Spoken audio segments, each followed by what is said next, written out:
በስመ አብ ወወልድ ወመንፈስ ቅዱስ አሐዱ አምላክ አሜን። እንድናከብር ያንተ ስም ማን ነው? በቸርነት ብዛት የጠበቀን፣ መተላለፋችንን ያልተመለከትክብን፣ በተቀደሰው መቅደስ ዘላለማዊ ስምህን ጠርተን እንድናመልክህና እንድናመሰግን የረዳህን የአባቶቻችን የቅዱሳን አምላክ ልዑል እግዚአብሔር ሆይ ስላደረግክልን የቸርነት ሥራ ሁሉ እናመሰግንሃለን። እግዚአብሔር የሚወዳቸው የእናታችን የእመቤታችን የድንግል ማርያም ልጆች የተወደዳቸው አባቶቼ ካህናት፣ በየደረጃቸው ሊቃውንተ ቤተ ክርስቲያን፣ እንዲሁም በወንጌል አገልግሎት የምትመስሉኝ መምህራን ወንጌል፣ የእግዚአብሔርን ማዳን በዜማ የምትመሰክሩ ዘማሪያን፣ የቤተ ክርስቲያናችን ከዋክብት የሆናቸው ማኅበረ ምዕመናን ወምዕመናት እንደምን ሰነበታችሁ? እንደምን ዋላችሁ? እንደምን አመሻችሁ? በቸርነቱ ብዛት የጠበቀን ባለን ቀሪ ዘመን ላይ ይችን ሰዓት ጨምሮ በተቀደሰ መቅደሱ ያሰባሰበን ደግሞም ሕይወት የሚሰጠን ቃሉን እንድንሰማ ዘላለማዊ ስሙንም እንድናመሰግን የፈቀደልን የአባቶቻችን የቅዱሳን አምላክ ልዑል እግዚአብሔር ስለማይነገር ስጦታው ስሙ ለዘለዓለም የተመሰገነ ይሁን።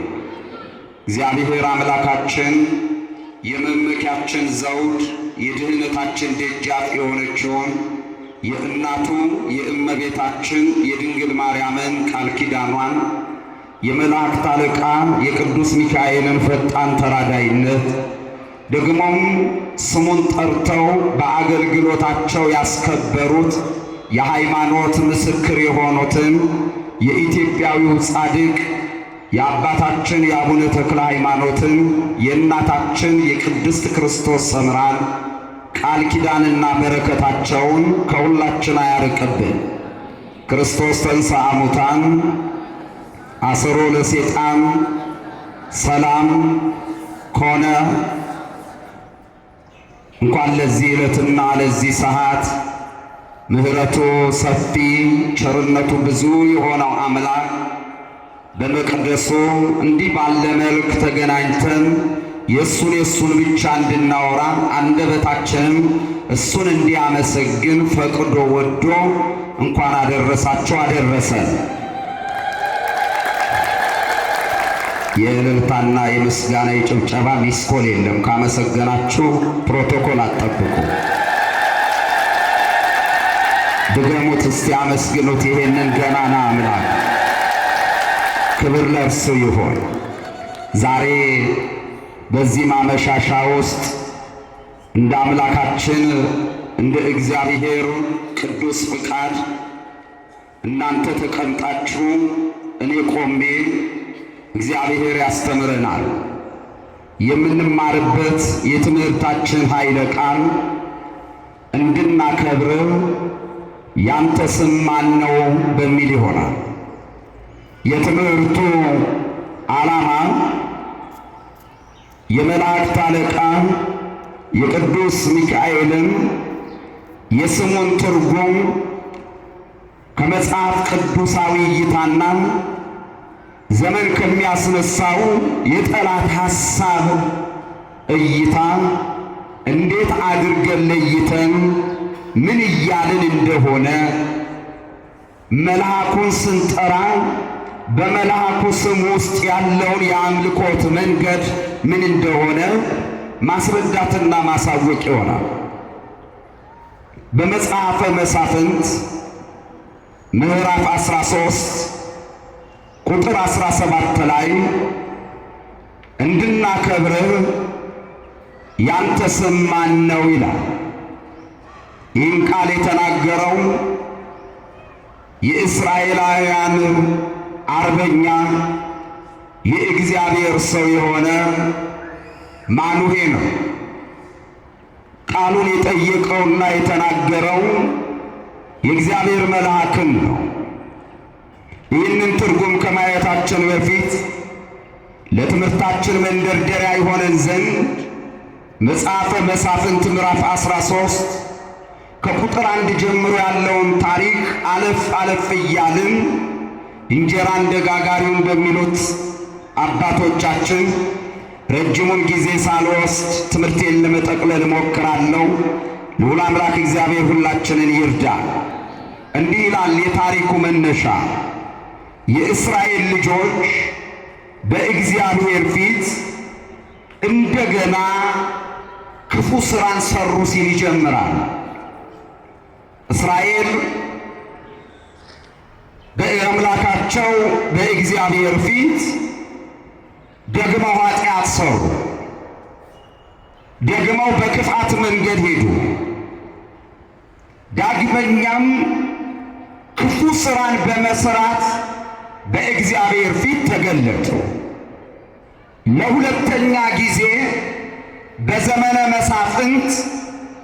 መሳፍንት እስራኤልን በሚገዙበት ዘመን የእስራኤል ልጆች ለሁለተኛ ጊዜ በእግዚአብሔር ፊት ክፉ ሥራን ሰሩ ይላል።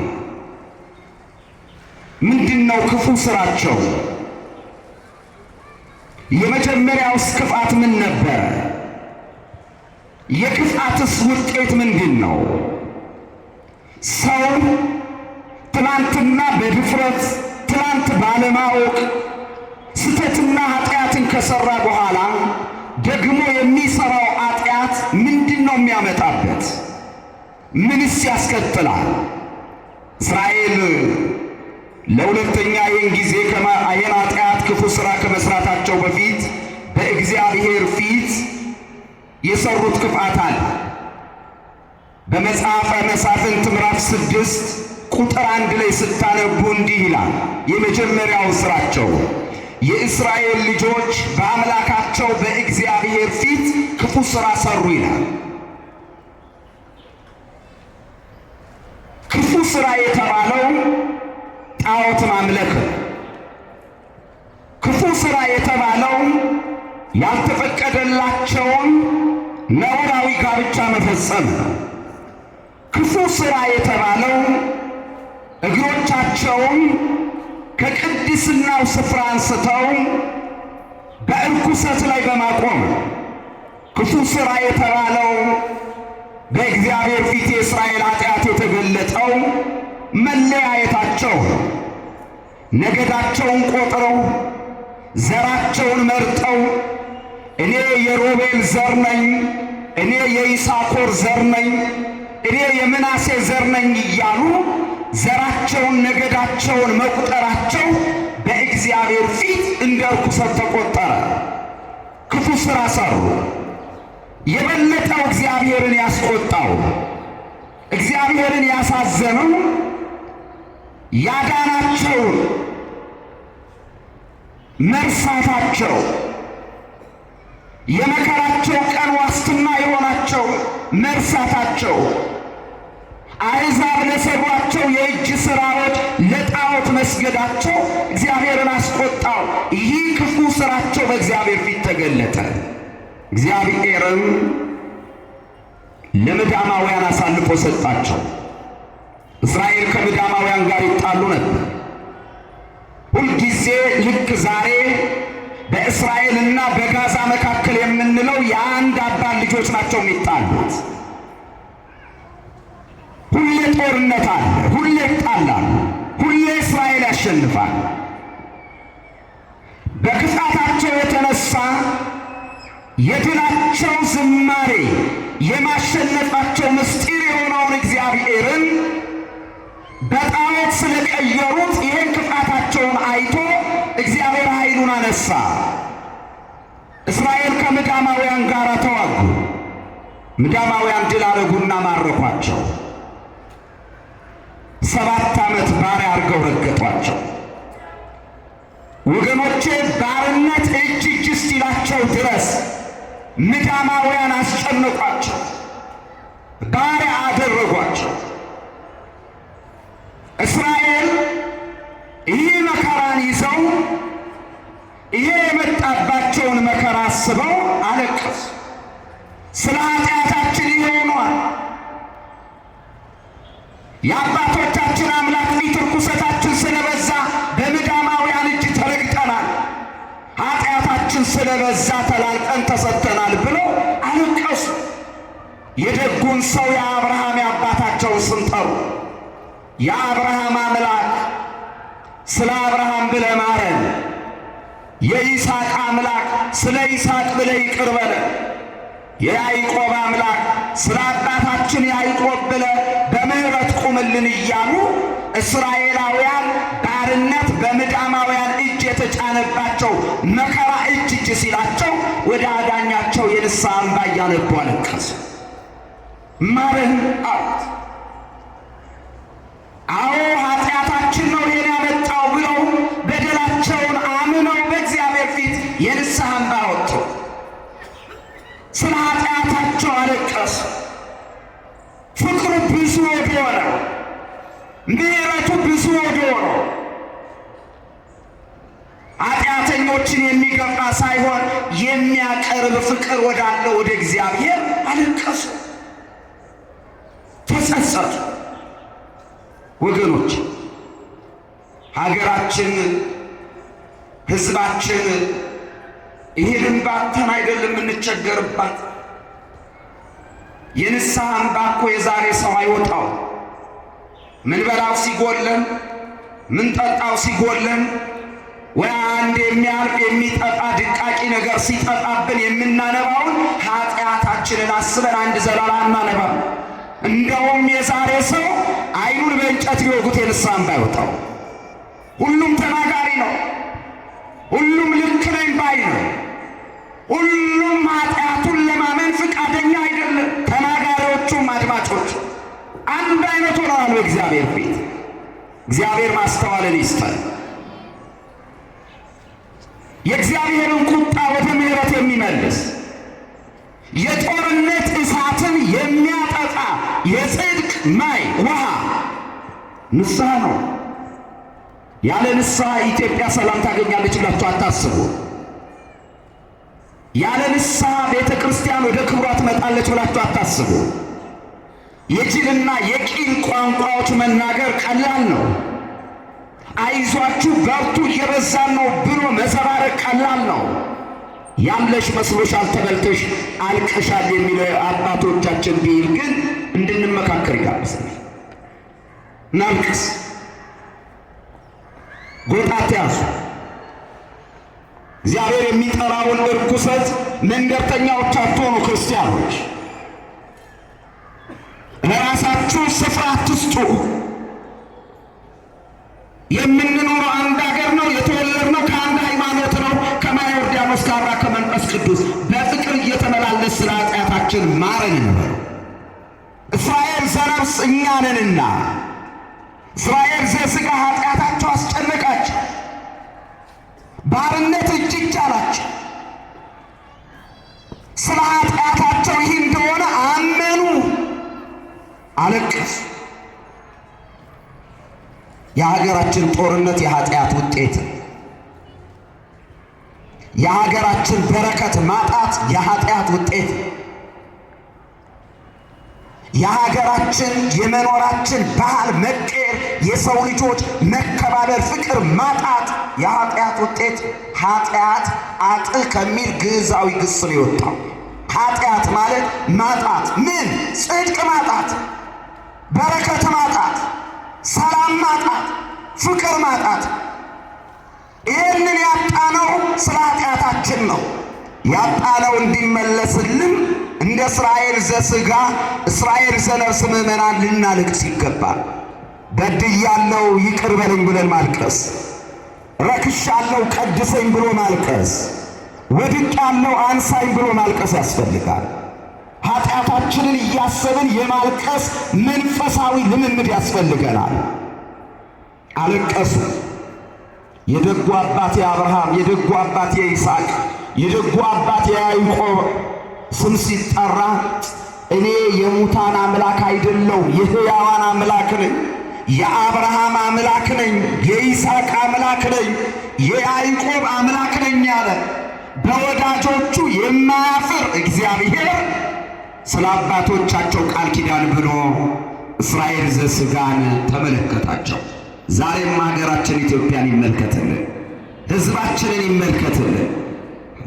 ተመለከታቸው፣ ይምራቸው ዘንድ የይሩባሉን ሰው ጌዴዎንን አስነሳ።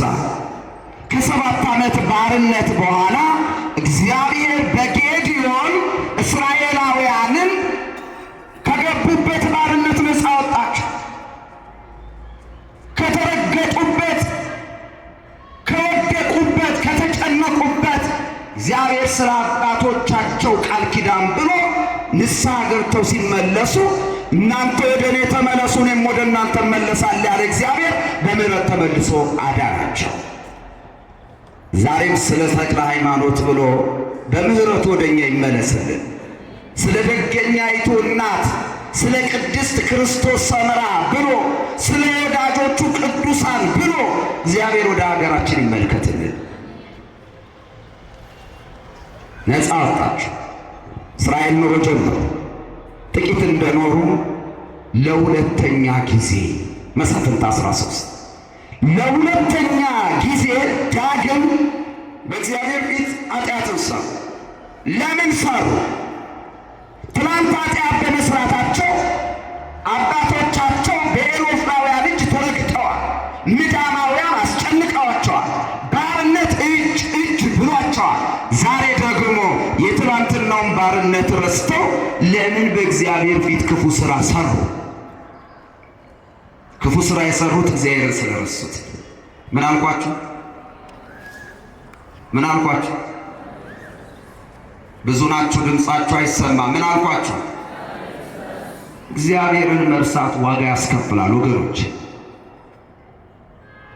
የኢትዮጵያ ልጆች ወገኖች ልንገራችሁ፣ ኢትዮጵያ ዋጋ የምትከፍለው እግዚአብሔርን ስለረሳች። ይህ ሕዝብ ዋጋ እየከፈለ ያለው እግዚአብሔርን ስለረሳ። ምድራችን እግዚአብሔርን በሚረሱ ምናምንቴ ሰዎች ስለተሞላች። እንዴት እግዚአብሔር ይረሳል? ያዳነን እንዴት ይረሳል? አቀርቅሮ ቀና ያደረገን እንዴት ይረሳል?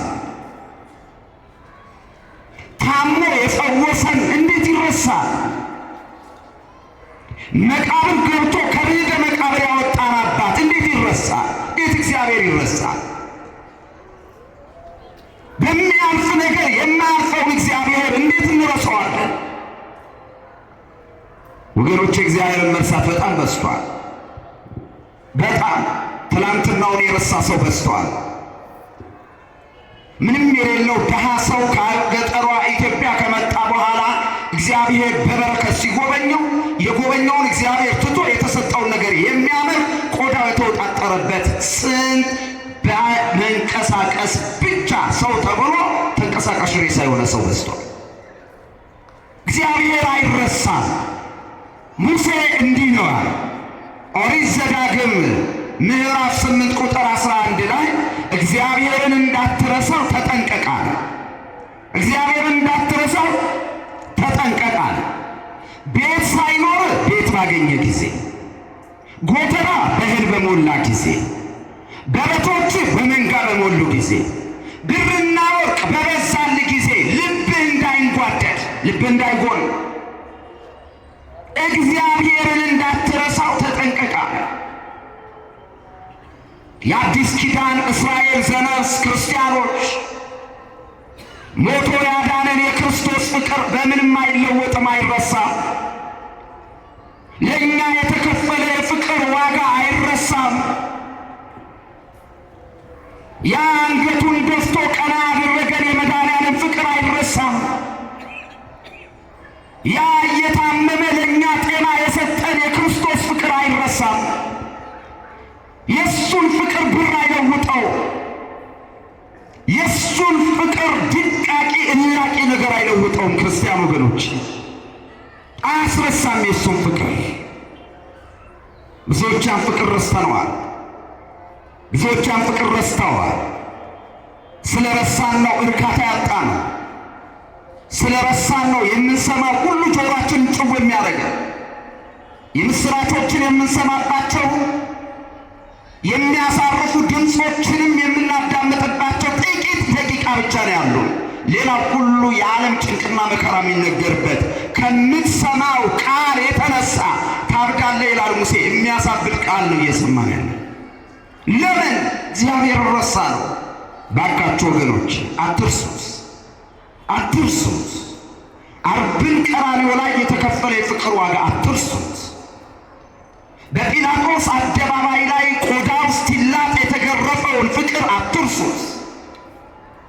ገበሬ ሜዳውን ለእህል ሲያበጅ እንደሚያርሰው እርሻ በጅራፍ እንደ እርሻ ሰንበር የሆነውን የክርስቶስ ግርፋት አትርሱት። ልባችሁን ይሄ ፍቅር እንዲረሳ አትፍቀዱለት። ምንም የሌላችሁ ሰዎች ካገኛችሁ በኋላ እግዚአብሔር እንዳትረሱት ባገኛችሁት ነገር። ጣዖት እየሆነበት ነው ትውልዱ። ያለን ነገር የሚያልፈው ነገር የማያልፈውን እግዚአብሔር እያስረሳ ነው። እስራኤል ትናንትና ከምድያማውያን እጅ ያዳናቸው እግዚአብሔርን ረሱት። እግዚአብሔርን ሲተዉት ተዋቸው፣ ሲረሱት ረሳቸው። እግዚአብሔር ከነሱ ዞር ሲል ይዋጓቸው የነበሩ ፍልስጤማውያን እስራኤልን አሁን ለሁለተኛ ጊዜ ዳግም አሸነፏቸው። በባርነት አግዘው ወስደው 40 ዓመት ረገጧቸው። መጽሐፈ መሳፍንት ምዕራፍ 13 ላይ የተመዘገበ ታሪክ ነው የምነግራችሁ። የእግዚአብሔርን ማዳን፣ የእግዚአብሔርን ውለታ፣ የእግዚአብሔርን ቸርነት ስለረሱ፣ ማዳኑን ስለረሱ፣ ክንዱን ስለረሱ፣ ጠባቂነቱን ስለረሱት እግዚአብሔር ሲጥራቸው ተላልቆት 40 ዓመት 40 ዓመት አሳልፎ ሰጣቸው። 40 ዓመት ሲሆን የ40 ዓመት ምርኮኛ 80 ዓመት ገብቷል ወገኖች። የ60 ዓመት ሆኖ የተማረከ ፍልስጤማውያን ጋር 100 ዓመት ገብቷል። የልጅ ልጆቻቸው 40 ዓመት እዛ ተወልደው 40 ዓመት ሲሞላ ታሪክ ሲያዩ እግዚአብሔር መሐሪ ነው፣ የአባቶቻችሁ አምላክ ያድናል፣ ወደ እኔ ተመለሱ፣ እኔ ወደ እናንተ እመለሳለሁ ያለ እሱ እግዚአብሔር ነው የሚለውን የቅዱሳኑን ምስክርነት ሲያነቡ ወደ እግዚአብሔር ተመለሱ። አሁንም ከ40 ዓመት በኋላ በድለናል፣ ይቅር በለን አሉት። ረክሰናል፣ ቀድሰን አሉት። ወድቀናል፣ አንሳን አሉት። ስለ ኃጢአታቸው እንደ ቀደሙ አባቶቻቸው በእግዚአብሔር ፊት አነቡ። ኃጢአታቸውን እያሰቡ የንስሐ እንባ እያነቡ ተናዘዙ። እግዚአብሔር ዳግመኛ አሁንም ቸርነቱ ብዙ የሆነ አምላክ ነውና ኃጢአተኞችን ሳይሆን ኃጢአተኛን ሳይሆን ኃጢአትን የሚረሳ የሚጠላ አምላክ ስለሆነ ኃጢአተኞች ወደ እሱ ሲመጡ የሚቀበል ጌታ ሁለተኛ ጊዜ ተመለሰላቸው። ሲመለሱ ተመለሰ። ይቅር ሊላቸው ወደደ። ከዳን ወገን የሆነ አንድ የጾርዓ ሰው ዛሬም ጌዴዎንን እንዳስነሳው ከዳን ወገን የሆነ የጾርዓ ሰው ስሙ ማኑኤል የተባለ ሰው አንድ ሰው ነበረ ይላል። ያ ሰው እግዚአብሔርን በማመን ከሚስቱ ጋር በሃይማኖት ጸንቶ የሚኖር ሰው ነው። ማኑኤል እምነቱ ትልቅ ነው። ወገኖቹ እስራኤል እግዚአብሔርን ሲያሳዝኑ፣ እሱ ግን እግዚአብሔርን እያመነ ተገኘ። እሱ ከእግዚአብሔር ጋር ተጣብቆ ተገኘ። ታዲያ ባለቤቱ መካን ነበረች፣ ልጅ የላቸው። ማጣታቸው ከእግዚአብሔር አለያቸው። ልጅ ስለሌላቸው እግዚአብሔርን አልተውትም። በጎዶላቸው ላይ ቆሙ፣ በችግራቸው ላይ ቆሙ፣ በማጣታቸው ላይ ቆሙ። አጥተው በማጣታቸው ላይ ተመስገን ይሉት ጀመረ። ምን መታደል ነው ወገኖች! እንኳን ጎሎብን ሞልቶልን ተመስገን እያጣን እኮ ነው። ምርጫ ላይ ሆነን እኮ እኛ ማመስገን አልቻልንም። አንድ ጻድቅ የተናገረው አስገራሚ ቃል አለ። ጫማ የለኝም ብለህ አትዘን እግር የሌለው አለና አለ። እውነት ነው። በሕይወታችን ውስጥ መለማመድ የሚገባል ነገር በክርስትና መባረክ፣ በእግዚአብሔር ማረፍ የሚናፍቅ ሰው ይህን ማሰብ አለበት። ችግራችንን ችግር አድርገን እንደ ማሳሰቢያ በጸሎት መናገር አይደል። ችግር ላይ ቆመን ተቸግረናል እኮ ወገኖቼ፣ ተመስገን ሲበሉ ለእግዚአብሔር ባይሰማ ላይ ድረስ አሰሙ። ጮክ ብላችሁ በሉት። ታመናል፣ ጤና የለንም፣ ግን ተመስገን። ተጨንቀናል፣ ማረፍ አልቻልንም፣ ግን ተመስገን። ተቸግረናል፣ ችግር በዝቶብናል፣ ቀንበር በዝቶብናል፣ ግን ተመስገን። ተመስገን ስንለው ያስጨነቀን ይሰበራል። ተመስገን ስንለው ቁስልን እፈውሳለሁ፣ ጤናን እመልሳለሁ ያለ እግዚአብሔር ይመልሳል።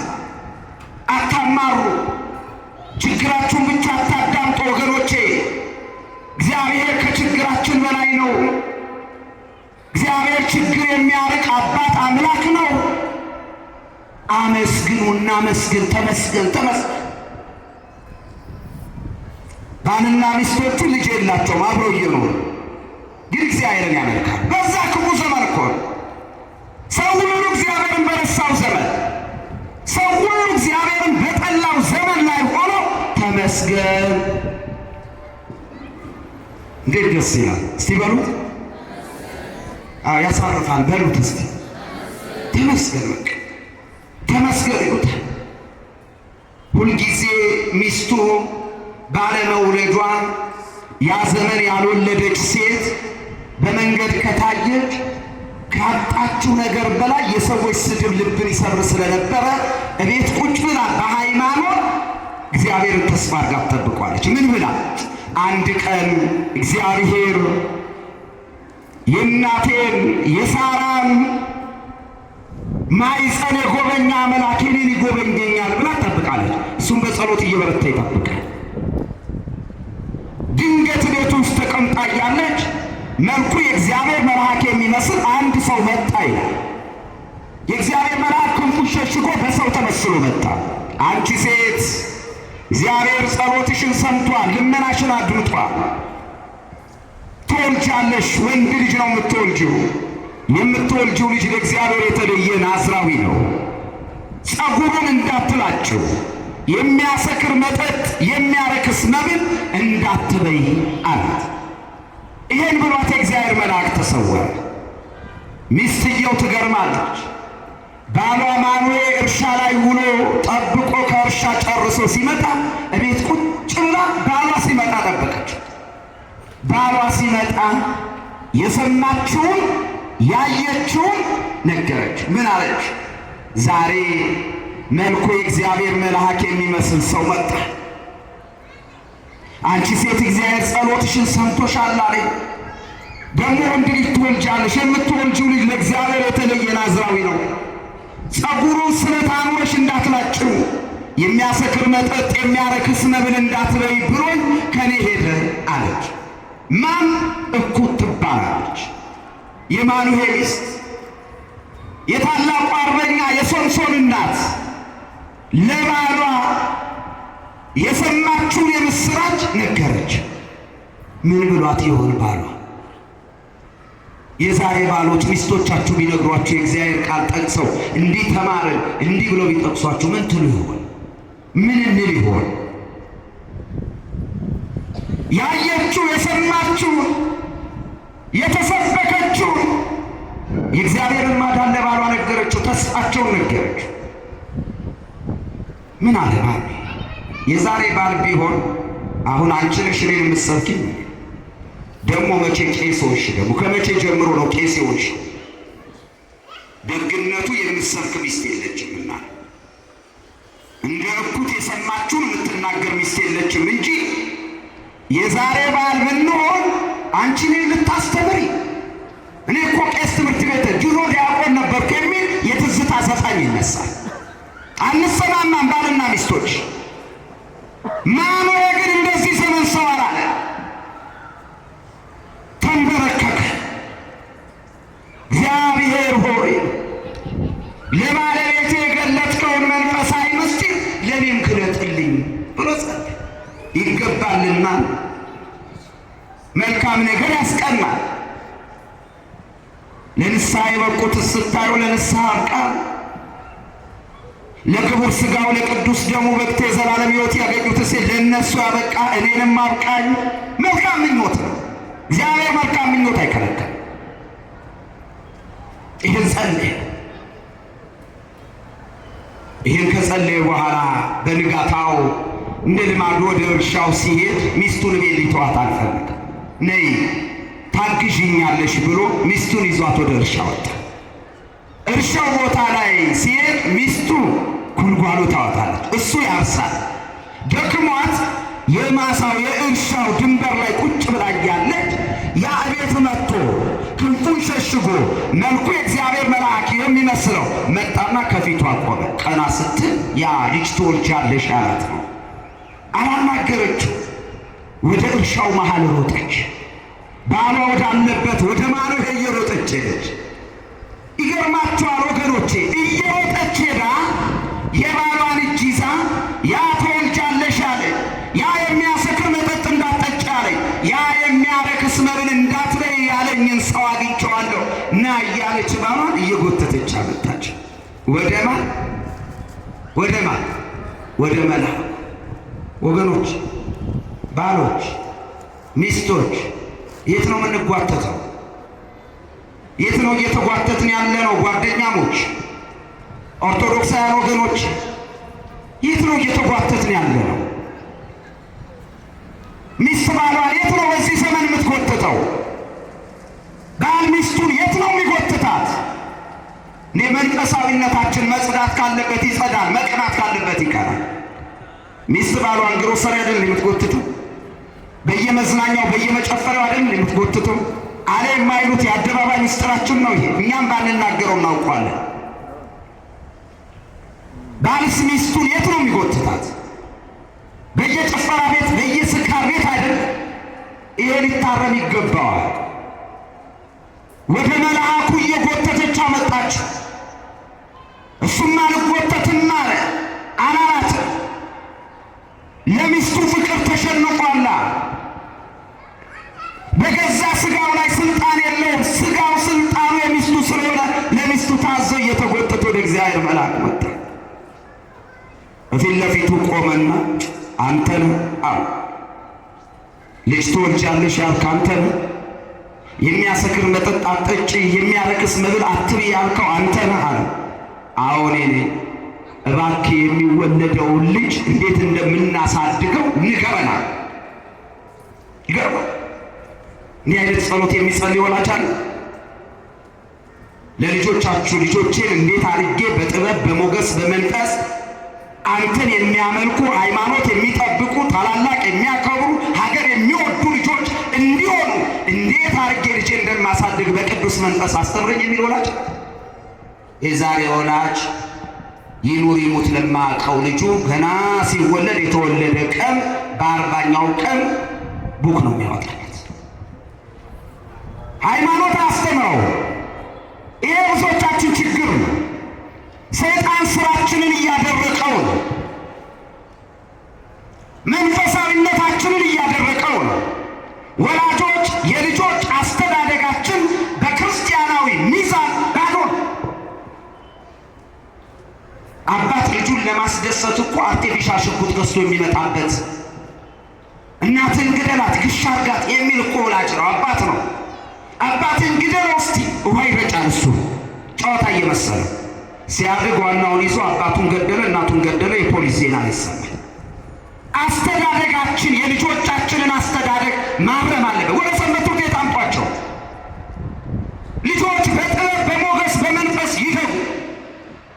ለአስኳላው ትምህርት ጊዜ እንደምትሰጡ ወላጆች ሰንበት ትምህርት ቤት ገብተው ልጆቻችሁ ምግባረ ሃይማኖት ወላጆች ማክበር ሃይማኖት መጠበቅ ስለ ሃይማኖት ምስክር እንዲሆኑ አምጧቸው። በየመዝናኛው እያዞራችሁ በምስል የተዘጋጁ በአሻንጉሊት የተዘጋጁ የአውሬውን ምስል ጨዋታ ልምምድ አታለማምዷቸው ልጆቻችሁ። ሳታስቀድሱ ልጆቻችሁን በቤታችሁ በበጎ ብታሳድጓቸው ይበለጣል። ይሻላል።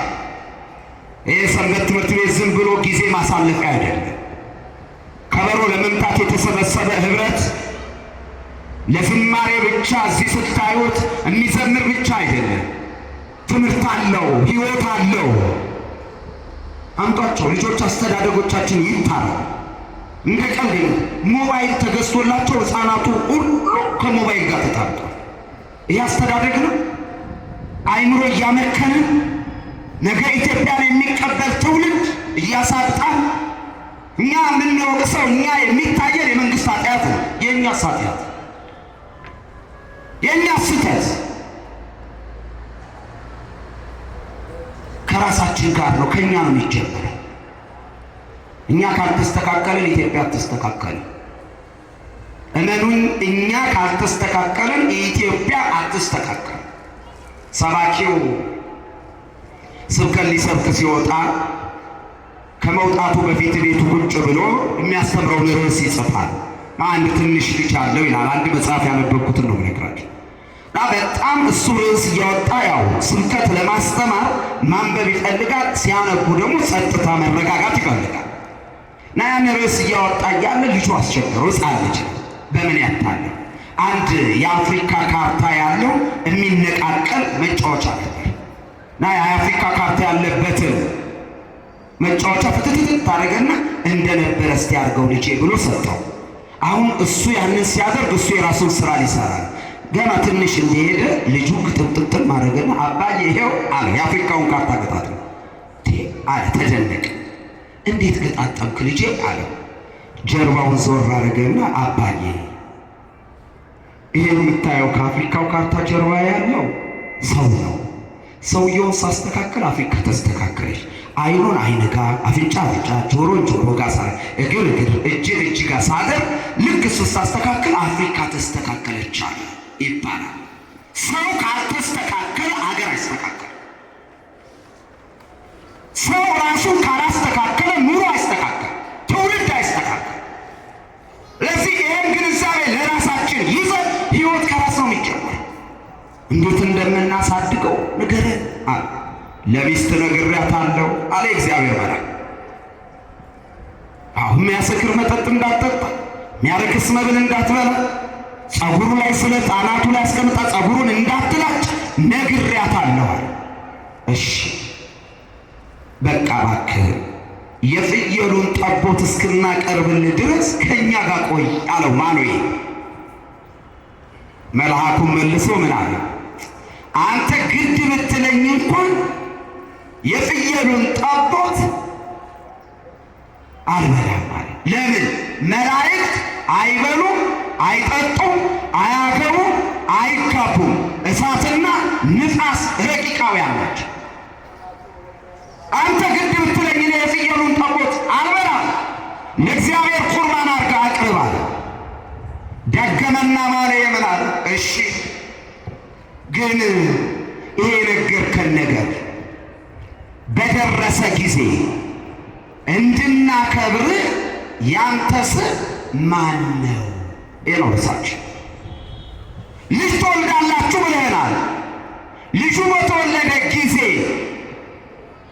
እንድናከብርህ አምላከ ማብለን እንጥራ፣ አምላከ ማብለን እናመስግን። ይህን እንድናመሰግን ያንተ ስም ማን ነው አለ። ስሜ ምን ያደርግልሃል? ስሜ ድንቅ ነው አለ። ስሙ ድንቅ የሚባለው የመላእክት አለቃ ቅዱስ ሚካኤል ነው። ሚካ ማለት ድንቅ ነው። ኤል ማለት በዕብራይስጥ አምላክ ማለት ነው። ቅዱስ ሚካኤል ማለት ድንቅ አምላክ ማለት ነው። አዎ ይገባዋል። ድንቅ ለሚያደርገው እግዚአብሔር፣ ድንቅ አድራጊ ለሆነው አምላክ ምስጋና ይገባዋል። እሱ እግዚአብሔር ልጆቹን ሲታደግ ድንቅ አምላክ ነው። እግዚአብሔር ልጆቹን ሲያጽናና ድንቅ አምላክ ነው። እግዚአብሔር መልአኩን ልኮ ልጆቹን ሲያድን ድንቅ አምላክ ነው። ሚካኤል ማለት ድንቅ አምላክ ነው። ይሄን ስም የሚጠላ ሰይጣን ብቻ ነው። በመላእክቱ ላይ ያለው ስም የእግዚአብሔር ስም። እንድናከብር ያንተ ስም ማን ነው? ኦርቶዶክሳውያን ዘመን ካመጣው የሶሻል ሚዲያ ስብከት፣ ዘመን ካመጣው የሐሰተኛ ነቢያቶች የትንቢት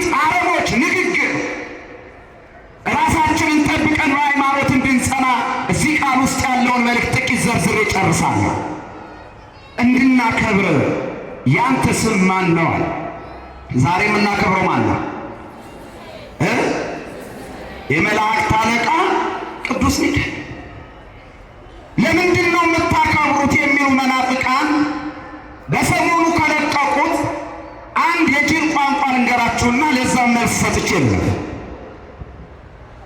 አንድ ሰውን አጋንንት በጫማ ጥፊ ያወጣል የሚል ከቻይና ነው የገዛው መሰለኝ። ጫማ ጥፊ ይማራል፣ በጸሎትም አልተቻለም።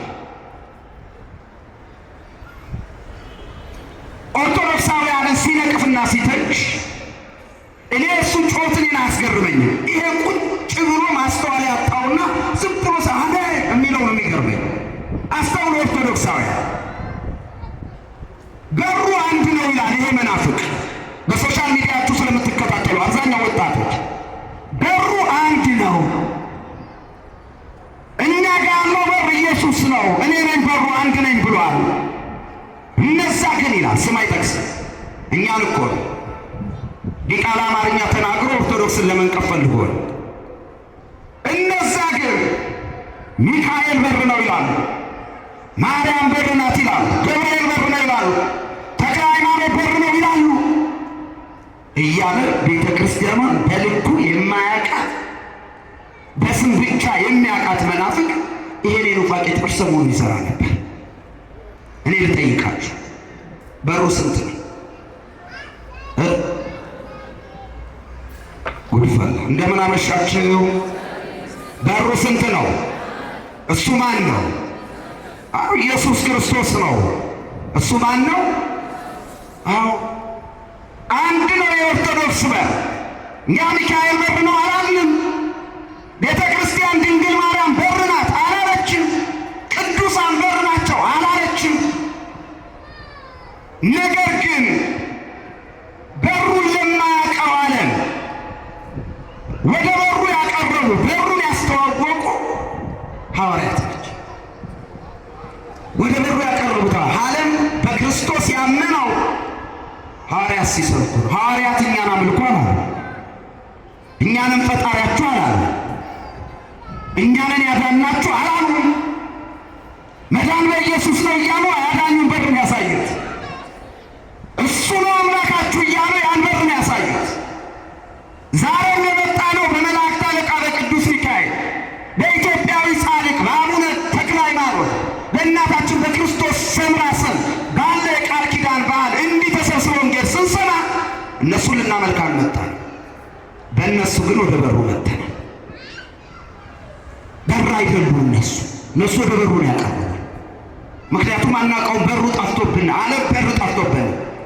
በሩን ቢያውቅ ኖሮ ዓለም ጠቅላላ ሆኖ ዓለሙ በሩን ቢያውቅ ኖሮ አይጠፋም። በሩን ስላላወቀ ግን በሩን መስቀል ላይ አንጠልጥሏል። ለዚህ አንጠለጠለ የሰቀለውን የዘጋውን በር እንዲያውቅ ነው የሰበኩት። በሩ አንድ ነው።